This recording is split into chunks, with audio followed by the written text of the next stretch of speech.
Halo, selamat berjumpa lagi di video kali ini tentang ideologi dalam politik dunia. Dan terlebih dulu saya memperkenalkan nama saya Antonius Neno, NIM 1803030013 semester 6 jurusan Sosiologi dan kelas A. Jangan lupa nonton sampai habis ya. Terima kasih dan salam untuk kita semua. Dan seperti yang dicantumkan di dalam ideologi politik dunia juga dikelompokkan yang paling menonjol dari wacana lingkungan. Nah, menarik perhatian dalam perbedaan utama di antara mereka serta ide-ide yang dibagikan oleh beberapa dari mereka. Nah, dalam itu pun juga ideologi ini dinilai dalam berbagai bidang politik global.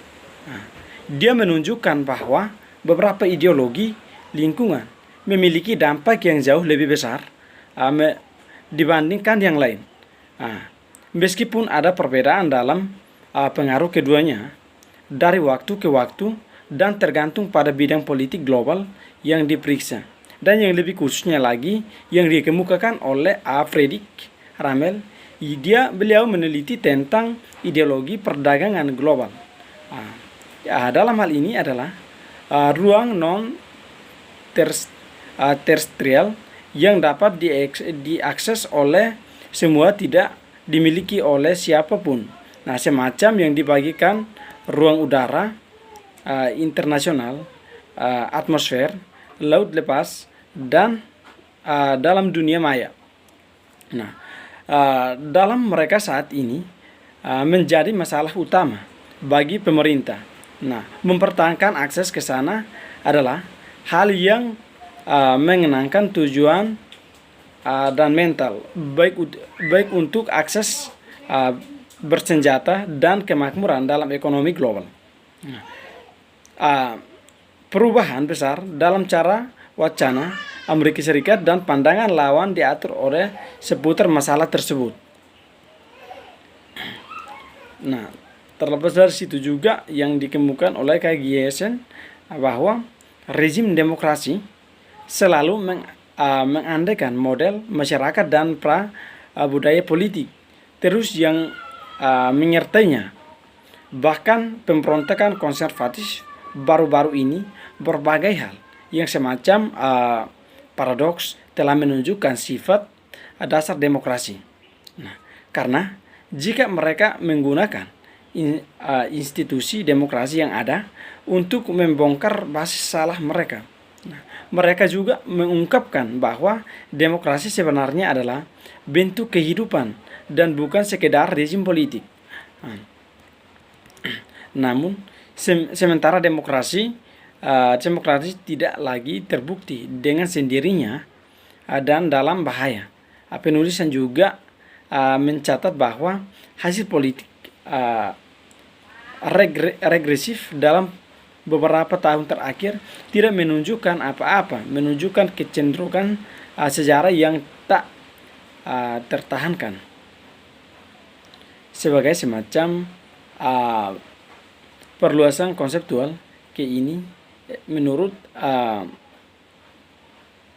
untuk dengan menggunakan pendekatan Freudian dan membedakan antara cabang-cabang yang berbeda liberalisme sebelum berubah dan dengan kelahiran positif liberalisme sebagai epistemia baru hanya bisa muncul karena proyek liberal sudah mengusung benih-benihnya sendiri. Lalu yang berikut itu juga seperti yang dikemukakan dalam Islam dan ideologi dalam politik dunia.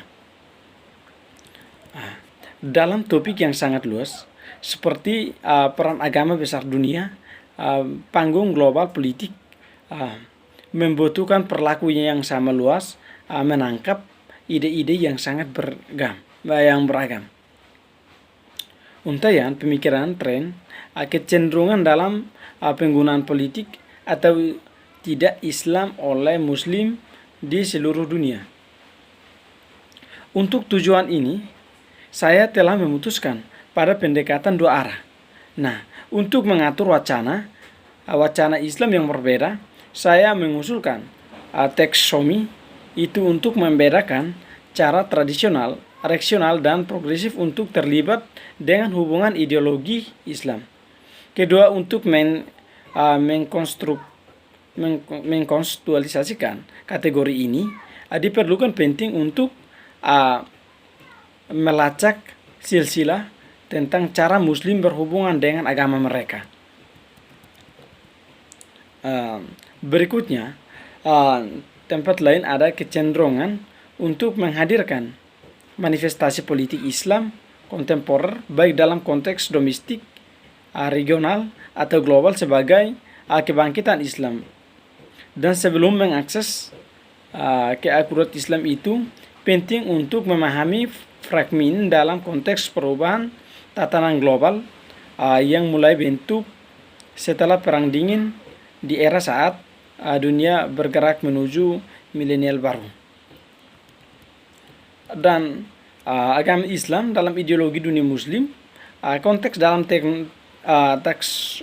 taksonomi tidak menciptakan Islam saat ini sebagai kebangkitan Islam terjadi untuk pertama kalinya setelah 9,5 padahal sebuah tahun ini sudah ada bahwa wacana politik, liputan media, dan tulisan akademis pada tahun 1970-an dan 1980-an.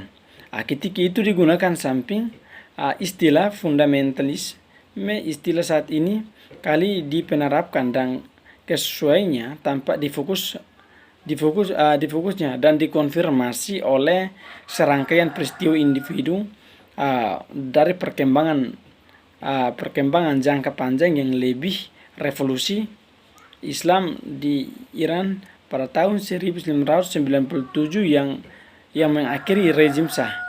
Penduduk Grand Masjid Mekah oleh para fanatik agama Saudi di tahun yang sama. Lalu yang berikut itu juga tentang Islam politik jangka global, klaim universal.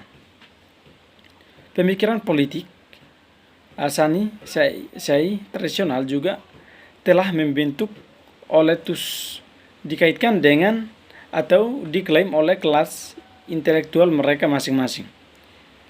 Yang ulama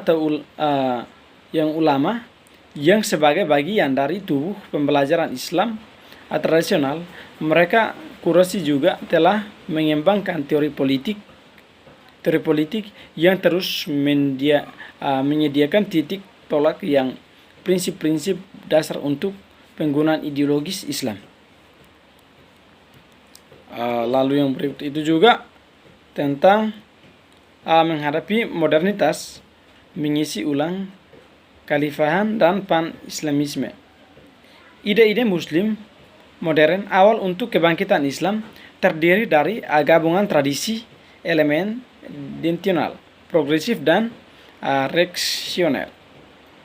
Mereka dirancang untuk merespons baik tantangan epistemologis politik yang dihadapi Muslim ketika menghadapi modernitas Barat. Misalnya, pemikiran yang berperikin reformasi dan aktivitas Jamal mendorong umat Islam untuk terbuka kemajuan dalam pengetahuan ilmiah, tetapi tampak buta terhadap kelemahan yang menyertainya yang mengobarkan agama.